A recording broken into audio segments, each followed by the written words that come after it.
Morning मेरे प्यारे बच्चों, आप सबका एपीजे क्लासेस में स्वागत है। मैं हूँ सूरज। आप सबने जैसा कि पहले वीडियो देखा होगा पार्ट 1 सत्ता की साझेदारी का, तो आज हम उसके आगे शुरू करते हैं जहाँ से मैंने छोड़ा था। पार्ट 2 में हम लोग एक्स्ट्रा पॉइंट से शुरू करते हैं। जैसे कि पार्ट 1 मुझे आशा है, पूरी उम्मीद है कि आप सबको बिल्कुल समझ में आया होगा। वहाँ की क्या समस्याएं थी, आपको श्रीलंका की भी समझ में आई होगी, बेल्जियम की भी समस्या समझ में आई होगी। तो बेल्जियम में डच बोलने वालों का परसेंटेज ज़्यादा था, फ्रेंच बोलने वालों का कम था। और श्रीलंका में सिंहली ज़्यादा थे और तमिल कम थे। तो ये सब आप समझ चुके होंगे। अगर जो लोग इस वीडियो को नहीं, पहले वीडियो को नहीं देखे, वो ज़रूर देखें, जिससे आपको दूसरा वाला समझ में आए। तो चलिए आइए हम बात करते हैं extra point. Extra point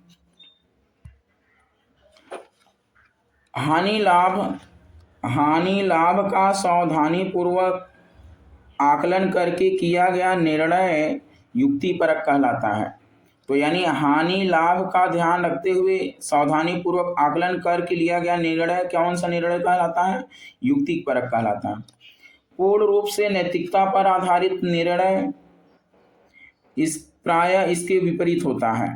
Belgium का क्षेत्रफल हरियाणा के राज्य से भी छोटा है और जनसंख्या में भी हम लोग पढ़े थे, बेल्जियम की जनसंख्या हरियाणा के जनसंख्या की आधी है। श्रीलंका एक द्वीपीय देश है जो तमिलनाडु के दक्षिणी तट से कुछ किलोमीटर की दूरी पर स्थित है। इसकी जनसंख्या लगभग 2 करोड़ है। इसकी कुल आबादी 74%, जिसमें सिंहली समुदाय का हिस्सा 74% है और इसके 18% तमिल भाषी हैं, जो कि तमिल 2 प्रकार के हैं, एक श्रीलंकाई तमिल और एक भारतीय तमिल।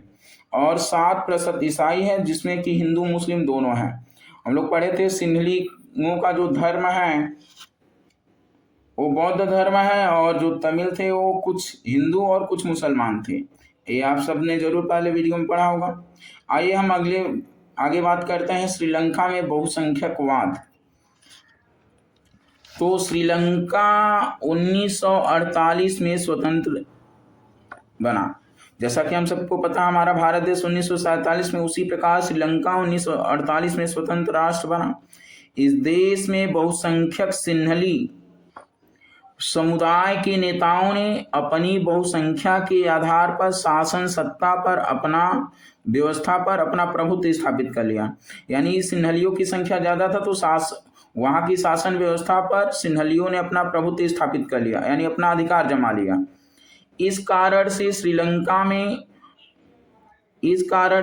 श्रीलंका में लोकतांत्रिक राजनीतिक रूप से निर्वाचित सरकार ने सिंहली समुदाय की प्रभुता कायम करने के लिए अपनी बहुसंख्यक परस्ती के तहत अनेक कदम उठाए, जिसके तहत 1956 में कानून बनाकर तमिलों की उपेक्षा करते हुए सिंहली भाषा को देश की एकमात्र राष्ट्रभाषा घोषित कर दिया। यानी सिंहलियों की भाषा को नज़रअंदाज करके वहाँ की राष्ट्रभाषा सिंहली घोषित किया गया।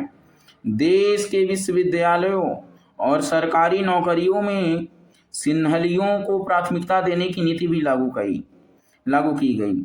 यानी वहाँ के जो विश्वविद्यालय थे, सरकारी नौकरी में सिंहलियों को प्राथमिकता की नीति भी लागू की गई और वहाँ पर सिंहली को राष्ट्रभाषा घोषित कर दिया गया। श्रीलंका के नए संविधान में यह प्रावधान किया गया कि सरकार बौद्ध मतों को संरक्षण प्रदान करेगी। जैसा कि हम सबने पढ़ा, सिंहलियों का धर्म बौद्ध धर्म था। तो ये सब है श्रीलंका में बहुसंख्यकवाद और श्रीलंका में जो कानून बना था 1956 में। आइए हम आगे बढ़ते हैं, जरा हम देख लेते हैं बेल्जियम और श्रीलंका के मानचित्रों को देखें। इनके किस इलाके में विभिन्न समुदायों को सघन आबादी नजर आ रही है। तो चलिए हम देखते हैं। पहला, बेल्जियम देश में फ्रेंच और डच भाषी लोगों के समूह है। 2 भाषा बोलने वाले लोग हैं, डच और फ्रेंच। एक फ्लेमिश क्षेत्र में रहते हैं और एक कोलोनिया क्षेत्र में। फ्रेंच भाषी लोग देश के उत्तर में स्थित वेलोनिया क्षेत्र में रहते हैं, जबकि डच बोलने वाले लोग फ्लेमिश क्षेत्र में रहते हैं, जबकि डच भाषाभाषी लोग फ्लेमिश क्षेत्र में रहते हैं, जो दक्षिणी प्रदेश है, यानी उत्तर में वलोनिया है और दक्षिण में फ्लेमिश क्षेत्र है। जर्मन भाषा बोलने वाले लोग पूर्वी बेल्जियम में रहते हैं। तो ये हम सबको पता चल गया कि उत्तर में कौन था, तो उत्तर में फ्रेंच बोलने वाले रहते थे, जबकि दक्षिण में फ्लेमिश रहते थे और फ्लेमिश क्षेत्र में रहने वाले यानी डच बोलने वाले, और पूर्व में जो जर्मन बोलने वाले 1% थे वो रहते थे। श्रीलंका की जनसंख्या में सिन्हलियों का समूह मुख्य है, यानी इनका जो परसेंटेज की बात करें तो 74 है।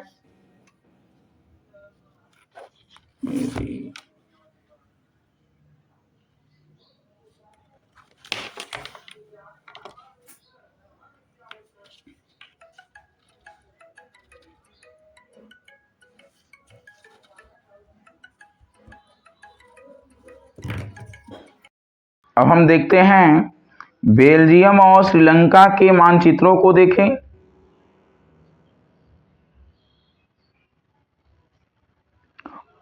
इनके किस इलाके में विभिन्न समुदायों की सघन आबादी नजर आ रही है।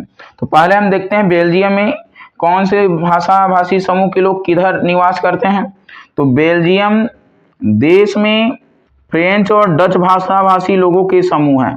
तो बेल्जियम में 2 समूह हैं,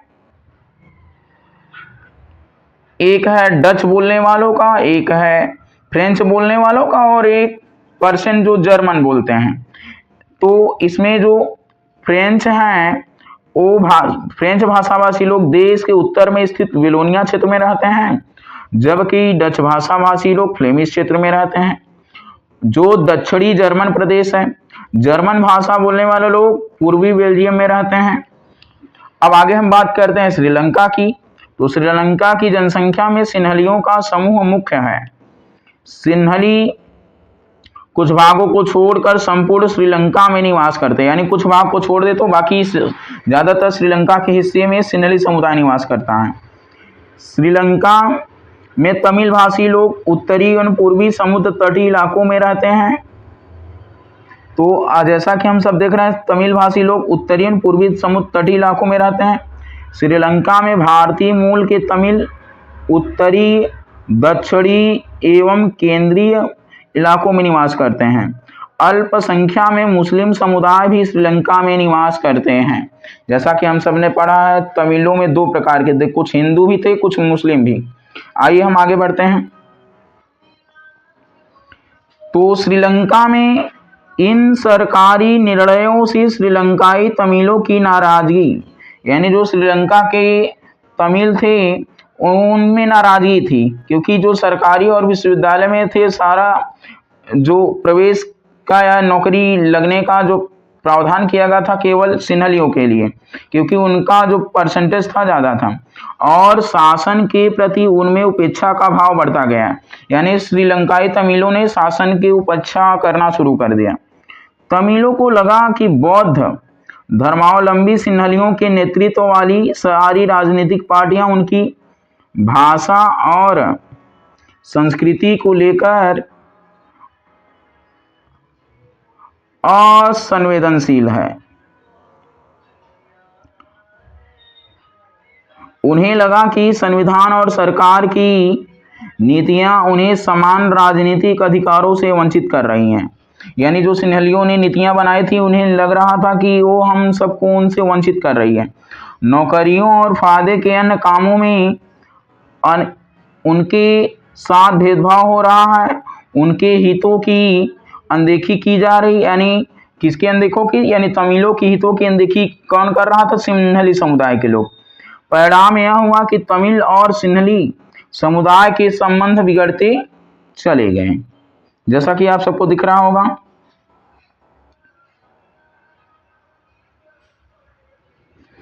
श्रीलंका के जातीय समूह। आइए अब हम नीचे पढ़ते हैं। तो श्रीलंका के तमिलों ने राजनीतिक दलों का गठन किया और तमिल को राजभाषा बनाने, क्षेत्रीय स्वायत्तता प्रदान करने, शिक्षा व रोजगार के समान अवसर की मांग को लेकर संघर्ष करना शुरू किया, किंतु तमिलों की जनसंख्या वाले क्षेत्रों की स्वायत्तता की उनकी मांगों की लगातार अनदेखी की गई। यानी उनकी मांगों की, जितनी भी उनकी मांगे थे, सब मांगों को अनदेखी किया गया।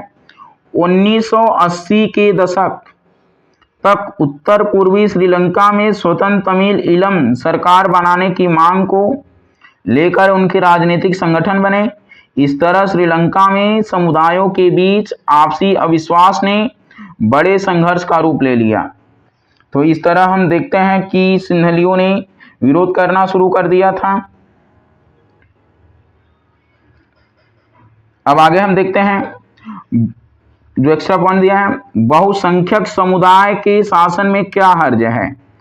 अगर श्रीलंका में सिंहलियों का राज नहीं होगा तो किसका होगा। बात सही तो है कि जिनका जनसंख्या ज्यादा है उनका ही होना चाहिए।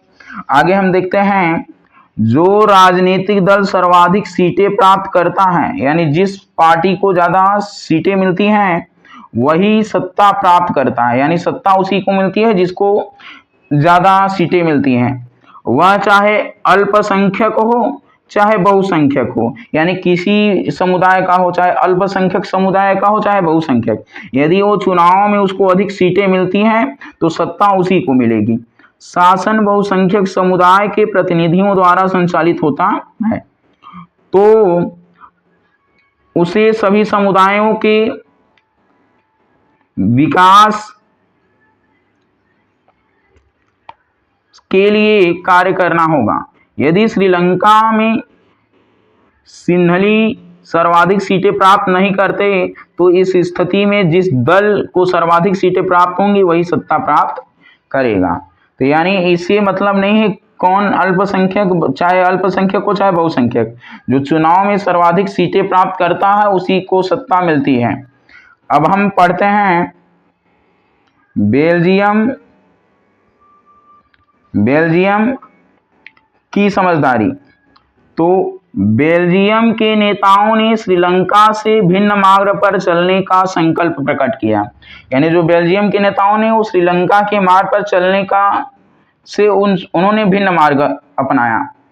उन्होंने देश में विद्यमान क्षेत्रीय विविधता और सांस्कृतिक विविधता को स्वीकार किया। बेल्जियम के नेताओं ने 1970 और 1993 के बीच अपने संविधान में 4 संशोधन मात्र इसलिए किए कि देश में रहने वाले किसी भी आदमी को बेगानेपन का अनुभव न हो, यानी उसे ये न लगे कि हम बेगाने हैं, हमारे ही देश में हमें ही अनदेखा किया जा रहा है।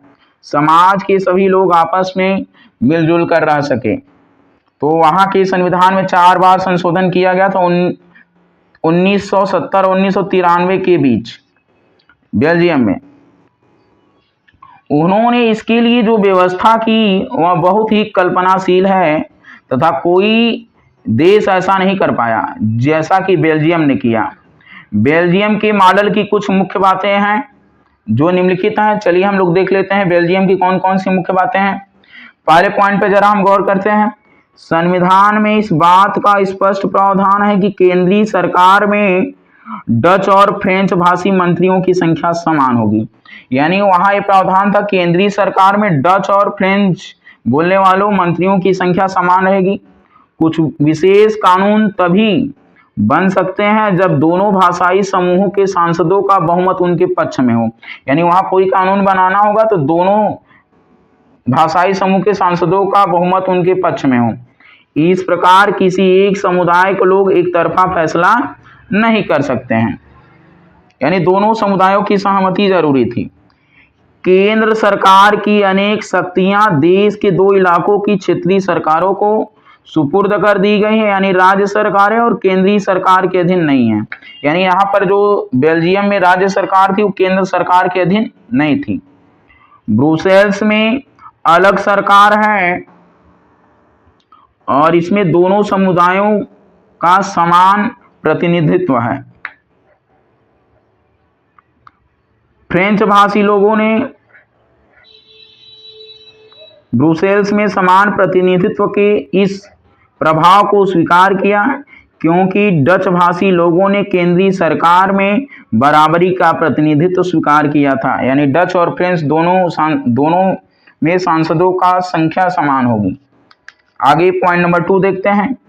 केंद्रीय और राज्य सरकारों के अलावा यहाँ एक तीसरे स्तर की सरकार भी काम करती थी, यानी सामुदायिक सरकार। यानी यहाँ केंद्र सरकार, राज्य सरकार और सामुदायिक सरकार थी तीसरे नंबर पर। इस प्रकार का चुनाव एक ही भाषा बोलने वाले लोग करते हैं। डच, फ्रेंच, जर्मन बोलने वाले समुदाय को लोग, चाहे वे जहां भी रहते हों, इस समुदाय की सरकार, सामुदायिक सरकार को चुनते हैं और इस सरकार को संस्कृति, शिक्षा और भाषा जैसे मसलों पर फैसले लेने का अधिकार है। तो संस्कृति, शिक्षा और भाषा जैसे मसलों पर, मुद्दों पर फैसला लेने का अधिकार कौन सी सरकार को है? सामुदायिक सरकार को। अब हम देखते हैं, यदि बेल्जियम का मॉडल देखने में जटिल लग सकता है, वास्तव में यह बेल्जियम वासियों के लिए जटिल है भी, किंतु अत्यंत सफल रही है। इससे बेल्जियम में गृह युद्ध की आशंका पर विराम लग गया, यानी जो बेल्जियम में गृह युद्ध होने वाला था डच और फ्रेंच के बीच, वो उसमें रोक लग गया। अन्यथा गृह युद्ध की स्थिति में बेल्जियम भाषा के आधार पर 2 भागों में बट गया होता। जब अनेक यूरोपीय देशों ने साथ मिलकर यूरोपीय संघ बनाने का निर्णय किया तो ब्रुसेल्स को इसका मुख्यालय बनाया गया। हम सबको पता है ब्रुसेल्स बेल्जियम की राजधानी है। बेल्जियम और श्रीलंका की शासकीय व्यवस्था के अवलोकन से स्पष्ट है कि दोनों ही देश लोकतांत्रिक व्यवस्था के हिमायती हैं। फिर सत्ता में भागीदारी के प्रश्न को उन्होंने पृथक पृथक ढंग से हल करने का प्रयास किया। बेल्जियम के नेताओं को लगा कि विभिन्न समुदाय और क्षेत्रों की भावनाओं का आदर करने पर देश की एकता संभव है। इस एहसास के चलते दोनों पक्ष सत्ता में साझेदारी करने पर सहमत हुए। श्रीलंका में ठीक उल्टा रास्ता अपनाया गया। यह टकराव गृह युद्ध में परिणित हुआ। श्रीलंका में गृह युद्ध हुआ, लेकिन वहां बेल्जियम में गृह युद्ध टल गया। परिणाम स्वरूप दोनों पक्ष के हजारों लोग मारे जा चुके हैं। अनेक परिवार अपने देश से भागकर शरणार्थी बन गए। शरणार्थी का मतलब जो लोग अपने देश में समस्या होने के कारण कहीं दूसरे देश में चले जाते हैं, वो शरणार्थी कहलाते हैं। इससे भी कई गुना ज्यादा लोगों की रोजी रोटी चौपट हो गई है गृह युद्ध के कारण श्रीलंका में। हमारे क्षेत्र के देशों में आर्थिक विकास, शिक्षा, स्वास्थ्य के मामले में श्रीलंका का रिकॉर्ड सबसे अच्छा है, पर वहां के गृह युद्ध से मुल्क के सामाजिक, सांस्कृतिक और आर्थिक जीवन में काफी परेशानियां पैदा हुई हैं।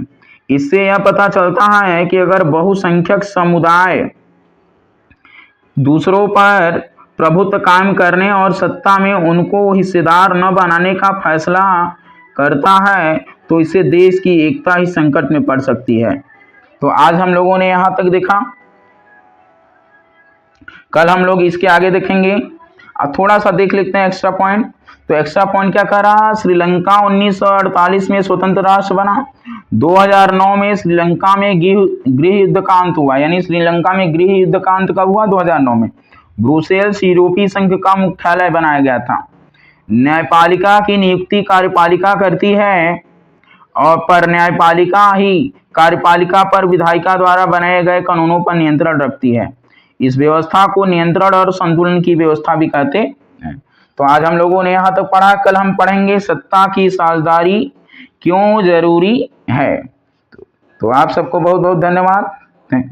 आप सब जरूर इस वीडियो को देखें और लोगों को दिखाएं, शेयर करें। और एक बात मैं अंत में बता दे रहा हूँ, ये जो वीडियो है, यानी ये जो सीरीज चल रही है सत्ता की साझेदारी, केवल यूपी बोर्ड के बच्चों के लिए नहीं, चाहे बिहार बोर्ड हो, चाहे एमपी बोर्ड हो, किसी भी बोर्ड का बच्चा हो, जरूर इसे देखें, जिससे आपका यानी परीक्षा की तैयारी बेहतर हो पाए। आपको चैप्टर समझ में आ रहा हो तो जरूर कमेंट करें, लाइक करें, शेयर करें। आप सबका पुनः एक बार स्वागत करते हैं हम। थैंक यू, धन्यवाद।